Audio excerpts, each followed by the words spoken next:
my presentation is going to serve a couple purposes. One is, my hope is to kind of establish a basic foundation so that we're all generally on the same page, at least at a high level.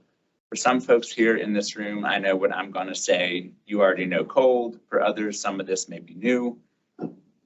And some of what I say is going to tie into other presentations later today and tomorrow. So this is really just kind of an orientation, kind of big picture. Why does EV charging matter in terms of the value? Like, why should you in this room, who were with, mainly with distribution co-ops and others, like, what's in it for you? What's the value? What are some concerns to be thinking about? So I'll just get right into it. Some of you I know are familiar with Greenlots. Greenlots was founded in 2008 as an electric vehicle charging startup back then. It's based in Los Angeles. Greenlots' core product is software. It's a software platform to manage charging. And so depending on what our customers and clients need, the product that we offer them, it can be a smart network charging station. We can take care of full turnkey installation. We offer different business models. This is just my one slide on Shell Recharge Solutions, by the way. We offer different business models. So if a customer wants to own, they can own. If the customer wants to lease, they can lease. We do charging as a service. If you want to operationalize your expenses and basically put the whole responsibility on us. And then a little over 3 years ago, Shell purchased Greenlots. And the official rebrand took place in March, where Shell has a global ambition to become a leader in e-mobility. And so Shell purchased Greenlots here. It purchased a company in the UK, a company in Europe. And so we are now Shell Recharge Solutions North America as part of kind of a global unified brand, part of the Shell offerings. But for those of you who have done work with Greenlots or communicated with Greenlots, other than the change in email address and the company name, it's essentially the same company. We still operate the same way. So that's it about Shell Recharge Solutions. I still trip my tongue over it. So starting at a really high level, this will likely be of no surprise to any of you. The columns are different. So over on the left side, these are 5-year timescales, and then the rest of this is annual timescales. But the story that this chart shows is, for much of our history, electricity demand increased at a regular rate. Population growth increased, electricity demand increased, and then starting around the early 2000s, we started to see electricity demand flatten, and in some cases drop. Here's the 2008-2009 recession. Here's 2020. You go to on the next slide. This only goes up to 2016. This slide, but you can see that the main trend it shows. This is residential. Residential sales are flattening, and a big reason for it is because the electricity sales per capita is flattening. As all of us know, energy efficient appliances are a big part of that, but it's part of a more global theme of the electricity sector. So this slide is that talks about what's happening globally. This is BNEF, Bloomberg New Energy Finance. So by 2025, 3 years from now, globally, and this is actually last year's numbers. Bloomberg just came out with its latest update a couple weeks ago, so even this slide is out of date. But 378 million EVs on the road globally just 3 years from now. China, as an individual nation, is the biggest leader. But here in the U.S., we have sold over 2 million EVs cumulatively, and U.S. sales and other presentations are going to talk more about these trends. But as we all know, EV sales are increasing. The implication for the grid is huge electricity demand. SEPA, Smart Electric Power Alliance, nonprofit based in DC, likes to sum it up nicely. It's the largest source of new load on the grid since the air conditioner. And all of us who follow usage patterns know that air conditioning load, depending on the geography, is significant enough that utilities have to plan around serving that load. It's that significant. And so the same principle is around EVs, only it's, in my opinion, much more complicated. So the subject of this presentation is the value to the grid, EV charging, the value to the grid. So we start from a premise that EV charging can benefit all ratepayers. It won't necessarily benefit all ratepayers, but it can. And the reason for that in a nutshell is you have all this new load coming on the grid. So you have utilities who are able to spread out their fixed system costs over a greater volume of kilowatt hours sold, just at very high level conceptually. So for the individual ratepayer, their portion of the bill that covers the fixed costs, the system costs, potentially or theoretically at least, can go down. So let's say I am one of your utility customers. I'm a senior citizen on fixed income. I'm worried about my utility bill. I'm never going to purchase an EV. It's still in my interest to have all of my neighbors get EVs. I want them to get EVs because that's going to increase the load, and then at least theoretically, my bill will go down because the fixed system cost will be able to be spread out over that greater load.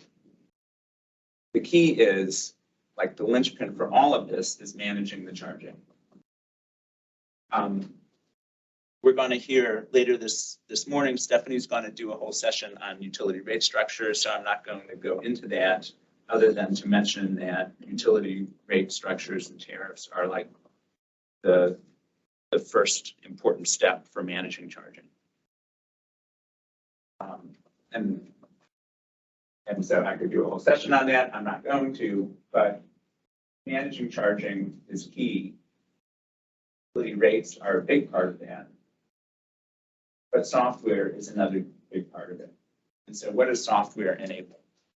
As this shows, software enables you as utility folks to actually have a seat at the table, figuratively speaking, and actively play a role in managing that charging, not just through rates, not just by kind of having rates that incentivize customer behavior, but by actually participating in the management itself.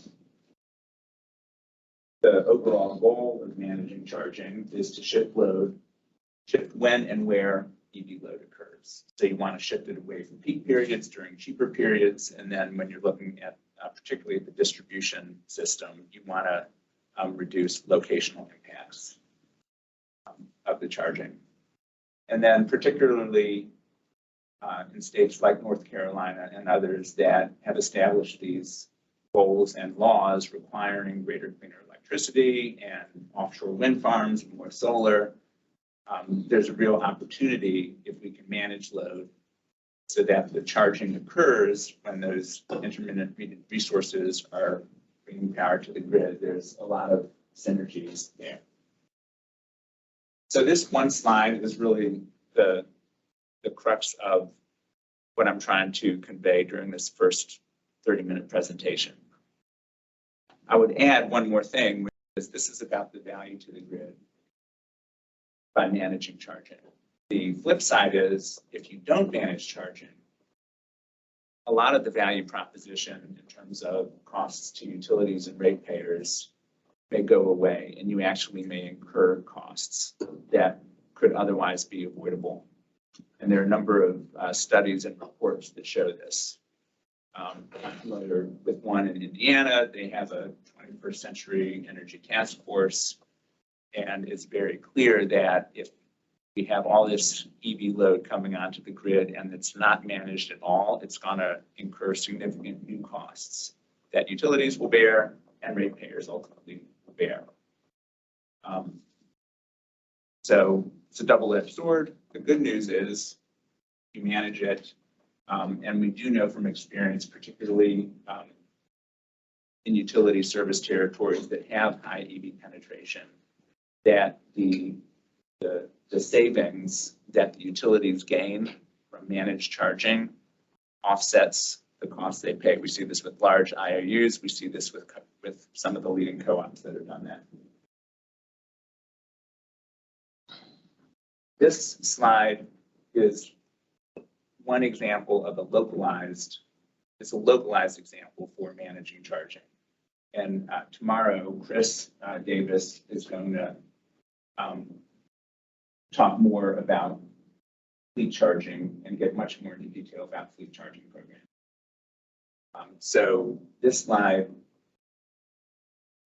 represents a monthly load profile for an actual customer of Shell Recharge Solutions. The customer is, or this location is a warehouse depot for delivery vans. Each of these lines, so the x-axis is 24 hours, starting with midnight, ending at 11:30. The vertical axis is load. Each of these black lines represents one day's load profile. So you can kind of see there's some charging going on overnight, and then 6, 7 delivery vans go out on the road, make their deliveries. Some of them may come back, charge up a little here and there. And then right around middle of the afternoon, they come back and start charging. I should say this slide is the after slide. This is after managing charging. So if you can imagine what the before slide looks like, these vans come back and then the load shoots through the roof. This 2-hour window between 4 and 6 p.m. is the super peak period for that particular utility. So this customer came to us and said, hey, we want to keep our prices down during that 2-hour super peak period through software as well as through energy manager, like physical energy management devices on site. We're able to come up with a solution, which, as you can see, it keeps energy low during that 2-hour peak period, and then it schedules charging at a much more moderate and affordable for the customer rate. So does this slide make sense conceptually, or does it? Yeah, this should be relatively familiar to most of us here. So you can imagine, this is a locational example. Imagine if you're responsible, you're with the distribution co-op, and you have, particularly if you have a commercial industrial district that you serve, and you have a bunch of these warehouses where much of the load is basically heating and lighting. And so a lot of these vehicles that are currently, combustion engine vehicles are going to be transitioning over to electric vehicles. That area that you serve, the load profile and the implications for you is going to be pretty significant over the next few years. When you think about all these different warehouses, logistics facilities, and others, just think about all those delivery vans and shuttle buses and ground equipment that is going to be electrifying and what that load looks like. So the ability to manage EV charging load locally at a particular facility, when you magnify that, that's where there are implications and potentially significant benefits for the utility. Again, my purpose in this slide is to provide an example of a fleet charging scenario that's managed. We can talk in much more depth. There's a lot more detail. But now I want to move on and kind of take a step back from the utility perspective. And this is what I was talking about earlier when I said software-based managed charging gives utilities a seat at the table, gives you the ability to actually help shape and manage load. So I'm assuming all of us are familiar with demand response types of scenarios, with smart thermostats and other types of products and services. Same principle applies to EV charging. It's the use cases are much more complex. We're talking residential, we're talking commercial, there are mobile batteries. So, there's a lot more complication, but the basic premise is the same. I'm going to drink water.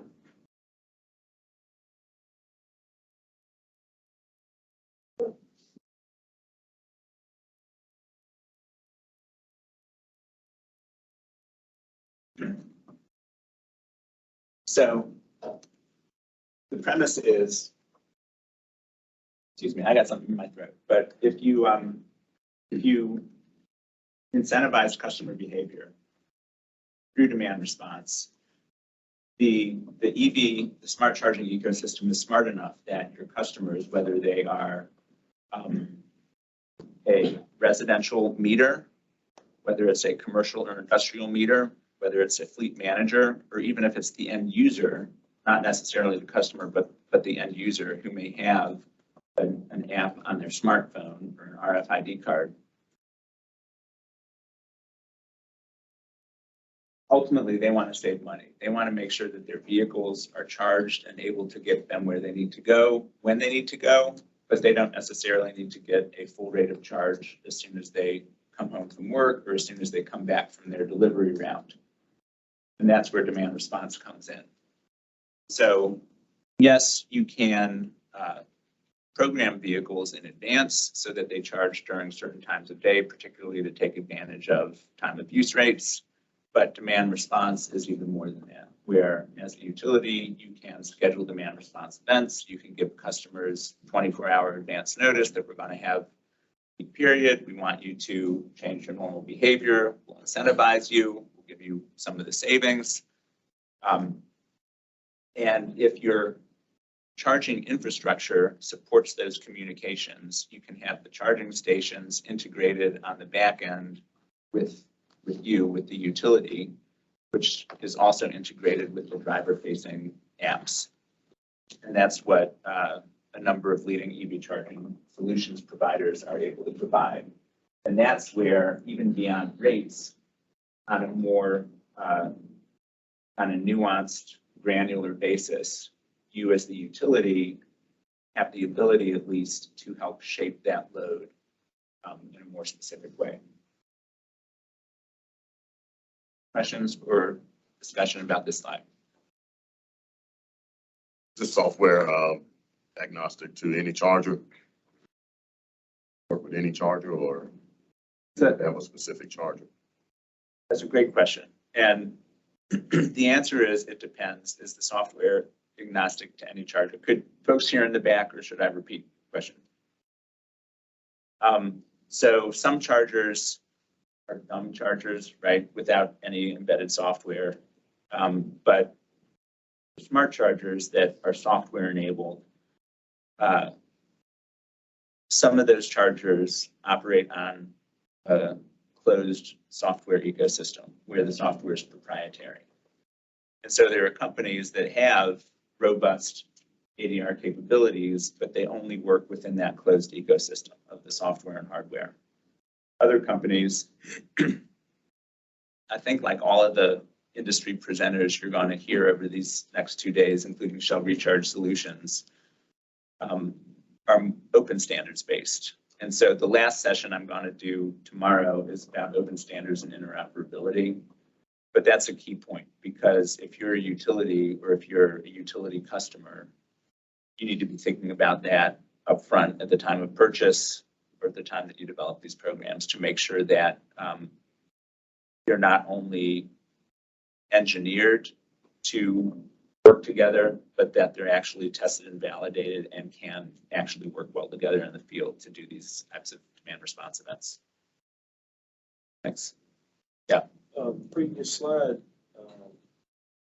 that green peak at 1,800 hours at the end of the super off peak. Is there a way to diversify that so that it's not times 26 cooperatives? If everybody turns their chargers on at 1,800, is there a way to diversify that a little bit? Absolutely. Yeah. And so as an example, if you are the fleet manager for this customer, you can say, I need my vans ready to go out on the road at 4 a.m. And so there are companies that offer software solutions that allow scheduling to spread out that load. right? We see that even with residential charging, right? If you have an off-peak period that starts at midnight, you want to avoid that midnight peak as well, right? And so that's where the smart software comes in.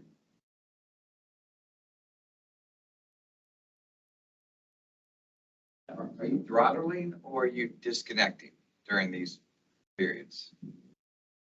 Not disconnecting physically. Yeah, so it depends is the answer. It depends on the way I would explain it is it's all up to the customer. The customer has control. Even with the utility demand response program, the customer has optionality. And so if the goal is to make sure the vehicles have a full charge the next morning when they're ready to go, what that looks like can look like different things. It can look like completely stopping power to a vehicle during a certain period. It can look like prioritizing and sequencing the charging. It can look like charging them steadily at a lower rate. Part of the consideration is not just the vehicle dispatch times, but also the price of electricity. And so how do you optimize all of that for the fleet manager's needs, as well as try and make sure that overall the customer's charging at the lowest rate. So it depends. For some vehicles, it'll mean no charge during a period of time. For others, it'll mean just a slower rate of charge over a longer period of time.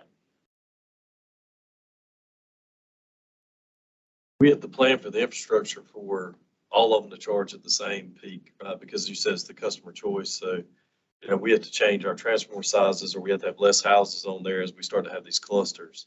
So that's a real concern for us because our facilities charge the same whether you have chargers or not. We don't know whether you're going to put a 40 amp breaker in or 80 amp for those chargers. So we have to account for that 1,800 plus the infrastructure. It's a pretty big change for us as we offer time of use rates. Yeah. And that hits on a really important question, one which I don't have a full answer to because it really does need to be a conversation on a case specific basis. But the question really is, to what extent are we able to factor in the ability to manage charging as an alternative to system upgrades, right? Because the utility has a responsibility to serve. But like if DOTs build 8-lane highways all the time just to serve like Thanksgiving Day traffic or whatever, like that's not the most cost effective. So there, I don't have a solid answer, but it does need to be a conversation.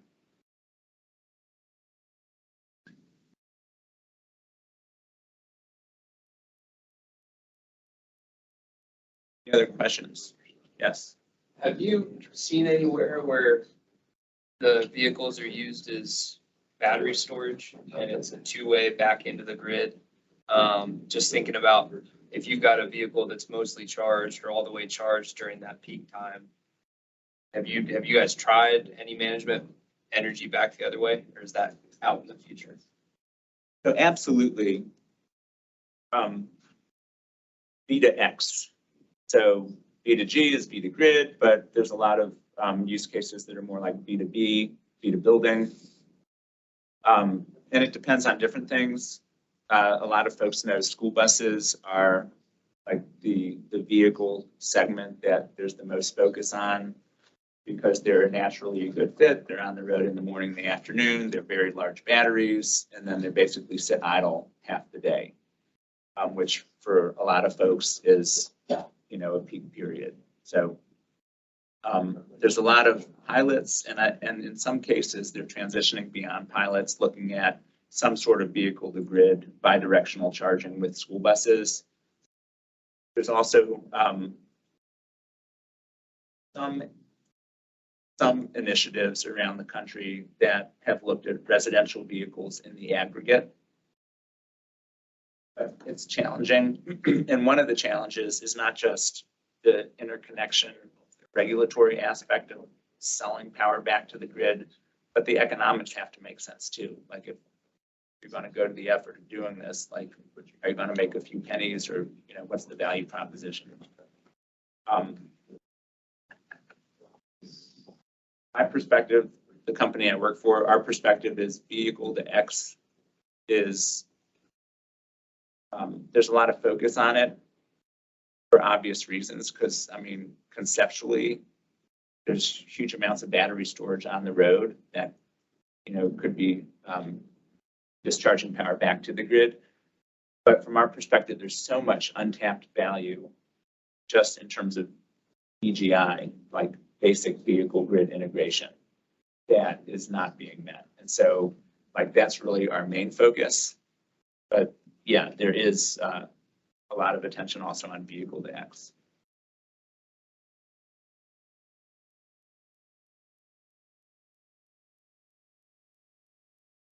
We're going to have a lot more discussion about a lot of these themes